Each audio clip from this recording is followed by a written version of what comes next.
Welcome to Global Sakhamuzi. This is still the Zimbabwe episode. We're going around talking to different personalities.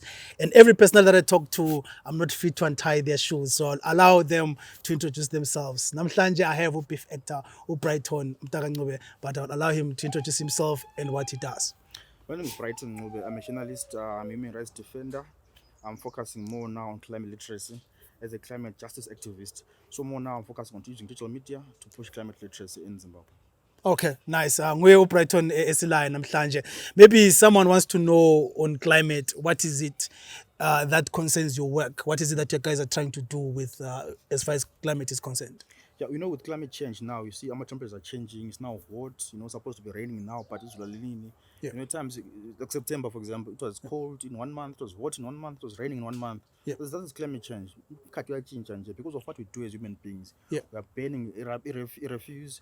We are doing many things as human activities and contributing to the damage of the ozone layer. So now what we are doing is we're planting trees. If you go a level country park, you find a learning last like one. Yeah. But how do you breathe? The more to breathe from the trees. Yeah. Just plant trees so that when we breathe, the more of the comes to us, where the clean air. Yeah. Look at where we are now. There are trees. You can feel the clean air, man. You can feel the fresh air. But if you go elsewhere, you find into whatever, there's no clean air there. So what planting trees, one tree at a time. Okay, nice. So on the one tree at a time, are you just planting trees, or is there specific type of trees that you are planning to make sure that you plant these trees, and why these specific trees? So you're focusing more on indigenous trees. We're going back to our roots, right? Yeah. Remember school up at Grand Selusenkomo, you find umlugulu, you find you find it was nice. So now going back to our roots. Say let's go back to our schools, let's go back to our youth centers. Let's plant indigenous trees. Your msawa, your waterberries. Even as school up the shelter, there's the shade for them. It's what they shade for them. Yep. There's clean air for them. They can also pick it's a balanced diet. Yep. It's rich in nutrients, those things. Yep. Those things were rich in nutrients. So even our fruits, indigenous fruits, they are rich in nutrients. Let's go back to let's go back to our indigenous trees. Yeah. Okay. Then now talking of climate change and the trees that you are localizing, the type of trees that you want to plant, are these trees drought resistant in any way? Are they suitable for this environment? Is there any advantage besides what you've already said? Remember, those trees, no one waters them. So if you bring them to a school or bring them to youth centers, bring them to your home, you can just water them once they are water tolerant. Back to namans for a while. For example, areas where it's wet. Yeah. So they only get water when it's raining. Okay. No one waters those trees at Ganyan, so they are water tolerant. Apparently, water berry for namanzamaning. Okay. It's like grape, but so if water berry for namanzamaning, but also they can store water for a while. Okay. You go to your mlukul as well, you go to your msawa, they can store water for a while. Yeah. So just water once in a week. If you can or a school or a center, water once a week, they can store water there. But however, some of these exotic trees, daily, but these trees, no one can water them. Yeah. You just wait for the rains to water them, but they can tolerate in Kunamans for a while. All right. So we're having expansion of urban areas. Like if you drive into Harare, there's so much buildings. Even if you come to Bulawayo, there's so much different locations that are coming up. Does this have an impact on the environment? Is there anything that we probably can do before we get into any bush, before we destroy any nature? Is there anything that we can do to make sure that we avoid a situation where it becomes an emergency for us to be running around trying to replicate or to replenish the environment? So I think now everyone wants to have a stand. Everyone wants to build a house, right? There are new stands everywhere. If you go to Calderback, there's there are stands everywhere, right? Yeah. People are cutting down trees. They want to build houses, but no one thinks of the environment. Yeah. But whoever builds those houses, how is going to be environment? Are going to go green? Are going to get oxygen from that environment? Remember, a council of Bulai wants to, in this coming 10 years, want to plant 10 million trees. Okay. This coming 10 years, right? Yes. So that one tree at a time, you're contributing to those 10 million trees. All right. But however, if you're continuing cutting down trees because of fire, want to do firewood. Yeah. What happens to your environment? Damaging your environment. If you keep on doing your stands in the house, but cutting down trees, what happens to your environment? You can have a house, but it's clean area and eco-clean. Yeah. Do we have oxygen there? There's no oxygen. Remember, also a water cycle here too. Remember when we were learning at school? Yeah. It's like they will lose water. Yep. Through transpiration. Yes. That water goes to atmosphere, to the clouds. Condensation happens. Then there's rain. There's rain. Yeah. But if there are no trees, there's no transpiration. There's no condensation. There's no rainfall. So we're going to have low rainfall patterns because of that. I would have where we are. Okay. Yeah, and then with everything that is happening now, that what you're doing, is there a policy framework from the government perspective which supports the things that you're doing at the moment? And can you refer us or refer people where they can go and check this out and see how they can individually contribute towards this initiative? I think going green is a new trend, it's new fashion now. Going green, Yeah. in terms of our hobby, let's go green. In terms of our school, let's go green. Also, let's use solar. Solar, let's go green and do away with other things, that contribute to damage of the ozone layer. Yeah. I remember it's cool. I was thinking about testing ranger. Yeah. Even now, it's still there. Yeah. Ranger now, why are they arresting abantu? Because if cutting down trees, it's not allowed. Yeah. Right. So we need to preserve those things that are there in the nature.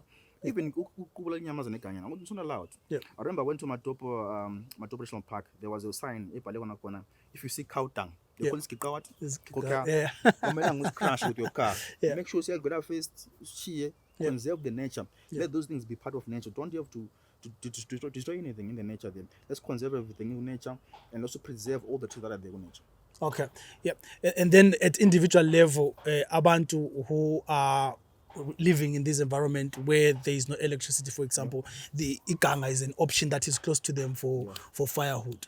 Are there any energy sources that you can suggest? Because we do have energy poverty in the country, where the energy we need is not what we are getting as a country. We need more than that. And also, guess it goes back to what we're saying, that there's so many buildings that are being put across. It means that house needs heating, that house needs cooking, or whatever it is, but they need energy in one form or another. So what can they do? I think in Africa we're always lag behind. I think we are 10 steps behind in terms of moving with the trends, right? Yeah. We find that people are still cutting down trees, making charcoal, picking charcoal liana. Yeah. But this gas is an alternative. You can use gas now. Yeah. You can use solar now to power your house. Let's go green. Let's try to preserve the environment. But I want to. We need to unlearn some of the things. It's like a Yeah. at a tender age. Because what I'm doing now, I'm going to schools. All right. Teaching young boys, young girls at school. Don't cut down trees. Yeah. They are put in for an environment. Yeah. Obviously, this gas is expensive. Some people say gas is expensive. Yeah. They opt for markets and hamba, but it's not proper for the environment. Yeah. So I think let's use gas. Let's try to use gas. Okay. Let's try to use solar. Obviously, we are having a crisis of markets are hamba. Yeah. I don't know what can be done, but people always opt for Islam. Yes. But I don't know what can be done to unlearn and relearn these things. Even now, issues of paper town. Yeah. Let people about the moon to find people and get selling pants. Okay. Now, some of us lenkomo, lembos, inkomo people kapalelina lamans. But it affects their stomach. Yeah. Inkomo dies, they lose your life. Inkomo mailing. Yeah. $500, you lose your life over a kapalelia. So you need to recycle now, reuse, and try to reduce its damage of the environment. Okay. Looking at Africa, there is a global carbon emission. Carbon emission is an issue which I believe Zimbabwe contributes. Zimbabwe might be probably regarded as one of those high countries that are contributing. But looking at the industrial level that we have as a country, it doesn't compare to other European countries. Yeah. And most of the times, the things that we produce get out of the country as raw materials to be processed elsewhere. And then we still get to pay a huge sum of carbon emissions. Yeah. Is there a strategy around that? How can we deal with this? How can we reduce our emissions as a country? I remember, I think COP28, there was a talk of banning coal in terms of African countries. But our presidents went to COP, they refused to say, but we have been relying on coal for many years. Yep. If you are saying let's ban coal, but all our industries are based on coal. Yep. We survive. I'm getting that come from Wangi, Colliery, those, you need to ban those coal, whatnot. So if we can't do away with coal, because our industries are largely based on coal. I think slowly by surely, but now that these cars, like electricity cars, electric cars, slowly by surely we are going there. But it's going to be, I said to you earlier on, we need to relearn and unlearn some of these things. If it's close to our lap, so you can't change it. We take maybe many steps to change those things, but we rely more on coal as Africa. So we can't just dump coal and offer other sources. But I think it's a step in the right direction. Okay. Let's use electric cars. Sometimes even in auction, those guys, those cars, look at the smoke that comes out of that car. Look at the smoke of Velema Pasi. It goes to the environment. It pollutes the environment. How do you have a clean environment? Let's go for electrical cars now. Let's try to adopt those things that are there, that are making the air cleaner and making the environment better. Okay. Looking at alternative energy sources, there is a question of nuclear being a solution for Africa. Any take on that? Do you have any views on if it is a feasible option to go nuclear? I think it's a feasible option, but however, I said to you earlier on, we are 10 steps behind as Africa. Maybe we're going to catch up, maybe in the coming 10 years or 20 years. Yeah. But it's a good option, an alternative for us to use. But for now, we can also be using gas, we can be using solar. Yeah. For us to get to nuclear, I think the issues of even now electrical cars. Yeah. How many people have electrical cars? Yeah. How many kilometers? Where do you charge it? You know those things. People have those questions. Yeah. How the modalities of how we use these things? I think we are behind. We are behind now. There's AI. We're still behind. Yeah. So I think Africa. I don't know what needs to be done in Africa for us to catch up. Some countries are already far. Yeah. But for Africa, we're still behind. Okay.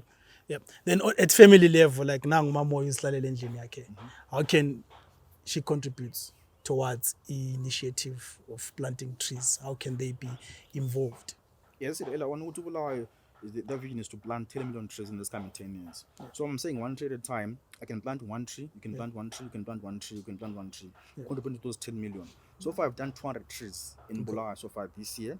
Not this year, but from August to October now, I've done 200 trees. I've done Luveve High School, I've done Cottbrook High School, I've done Makandina High School, I've done Luveve Center. Yeah. Planting 50 trees, indigenous trees. Yeah. So I'm contributing my bit towards that 10 million. Yeah. I can say 200 trees, I've done it. Yeah. Like now you can play your part, one tree at a time. Just plant one tree. Okay.